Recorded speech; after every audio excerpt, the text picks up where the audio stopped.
This is I Hear Things for Friday, December 10th, 2021. Why would people listen to podcasts on the tube? Well, we've been reporting for months now that Spotify is the platform that the plurality of listeners say is their top choice for listening to podcasts. I mean, even Spotify themselves quoted that data back in October, so it's out there. In our podcast consumer tracker research, we look at over 8,000 respondents every single quarter. We're also constantly in the field with private research studies. These things all kind of line up and corroborate each other. I don't talk about things here unless I'm awfully sure about them. Well, here's something else I'm awfully sure about. When you change the question you ask from what do you listen to most or what platform do you use the most, and you change that to what platforms do you ever use, the answers shift a bit, and I find that change very interesting. The biggest mover when you make that shift is YouTube. Sure, Spotify and Apple show up in that equation, don't get me wrong, but YouTube surges as a response when you relax the filter from listen to most often to ever listen. Now, our podcast consumer tracker clients see this in their dashboards every day. It's not a shock to them. It's been going on for quarter after quarter. But it's still the stat that I hear the most disagreement about. Hosting providers deny it because they don't measure it. They don't see those numbers. It doesn't show up in download trackers. And some people in the business deny it because they don't want it to be true, right? But if you have shows on YouTube, if you have podcasts that are also on YouTube, you do count their metrics. You just count them as views or impressions. But if a listener listens to their favorite podcast on YouTube, well, they're counting it as a podcast, regardless of the fact that it doesn't fit in the right box. The listener's never wrong. But still, YouTube ranks higher as a platform that is ever used than it does as the platform most often used. And this is the quirk of the data that interests me. Often, but not always, when you ask a group of respondents a series of questions about what are the things you ever do, and then of those, what do you do most often, the numbers might change, but the rank order of things generally doesn't change that much. I won't say it never or rarely changes, but it usually doesn't. And when it does, well, it's interesting. So let's theorize about what might be going on here. First of all, Spotify and Apple are the two top most popular podcast listening platforms when you ask people what they listen to most. And that makes a lot of sense. Both are built as listening first platforms. You don't question these rankings. YouTube, though, as I said, shows up much stronger as something people ever use. It's not the one they use the most. It's not necessarily built as a podcast app, but it gets used a lot. So what else would it get used for? Why would so many people who otherwise use Spotify or Apple or Pocket Casts or Overcast or any other made-to-measure podcast app, why would they ever use YouTube? I bet you already know the answer to this.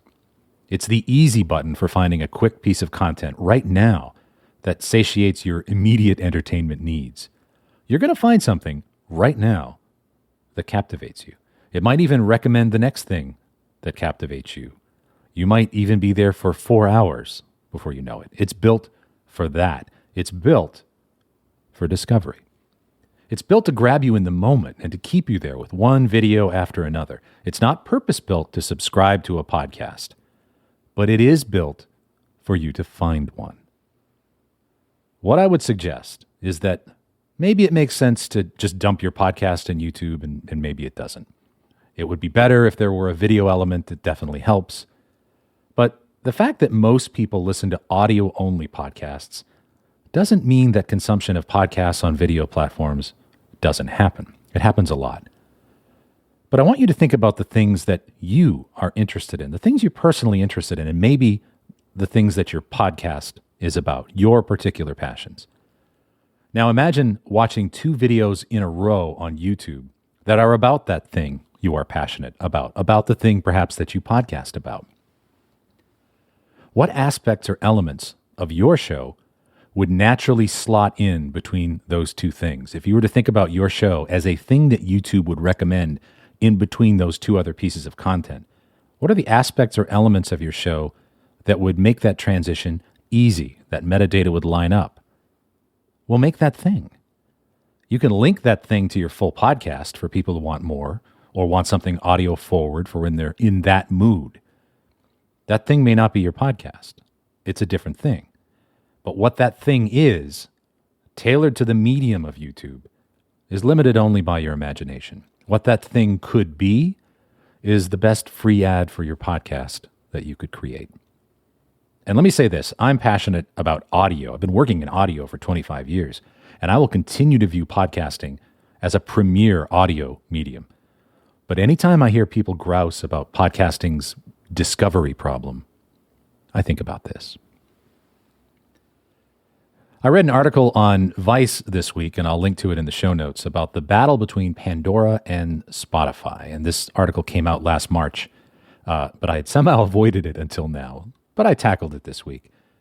And the final paragraph of this story basically awarded this quote-unquote battle between Spotify and Pandora. It awarded it to Spotify, and I'll read you the last paragraph. Depending on which music listener you ask, Pandora is a fond memory of digital music coming into its own, or its radio service may still be a vital part of their passive listening experience. Attention-wise, however, Pandora is being left behind as Spotify and Apple Music push faster and faster into on-demand streaming, sucking all the oxygen out of the room. Unquote. What I found curious about this article was its reduction of the battle between Pandora and Spotify, which continue to be two very viable and popular services, as emblematic of a shift from linear pre-programmed radio to on-demand music. Well, the truth is, both models are alive and well. If it is a battle, then we're only in the first inning. Okay, I mixed my metaphors there. But the truth is, most people who listen to on-demand music services also listen to linear pre-programmed radio. It's a false choice. Sometimes you want to hear the new Mastodon on repeat. Sometimes you want to sit back and have someone pick the tunes for you. And I point to our most recent Share of Ear data. This is for Q3 2021, and I will link to it in the show notes. And what you're going to see is a big donut chart with a bunch of percentages by audio sources, and that those percentages represent the amount of time in our total audio diet that Americans listen to each of those sources. Now, at the top right of that chart, 18% of our listening time is spent on streaming audio, and that's where Spotify and Pandora live. The pure play streaming services, they do get out there. Can't really share the brand-specific data. That's for subscribers. I'm sorry about that, but it isn't my point.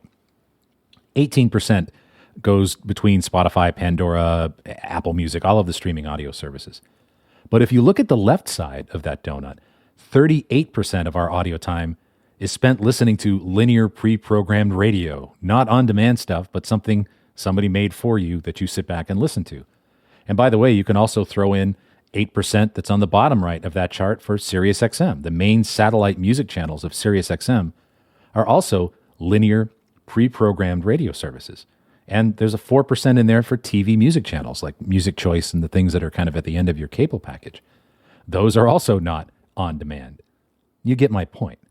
Letting other people program our music isn't going out of style. I don't think there's a battle between linear audio services and on-demand audio services, and I never have. We use them for different things. Similarly, subscription isn't going to replace ad-supported, and ad-supported is not going to replace subscription. This isn't how humans work. No one model of audio is going to get 100% of our attention. Sometimes we lean forward, sometimes we lean back. I mean, I'm a massive user of on-demand music services. I subscribe to all of them. As I'm writing this, however, I'm listening to Yacht Rock Deep Cuts on SiriusXM because I'm trying to write and I want someone to choose my Kenny Loggins album cuts for me. But my Pandora Boards of Canada station is unbeatable. My Spotify Wrapped playlist is, well, it's immaculate. The battle, such as it is, it hasn't even really hit the car yet. So beware false choices. A couple of other notes here at the end of the show. Pacific Content, great producer of branded content, branded podcasts up in the Canadian Pacific Northwest. Their annual predictions piece is out, part one of it anyway, and it's literally the only prediction piece I ever contribute to.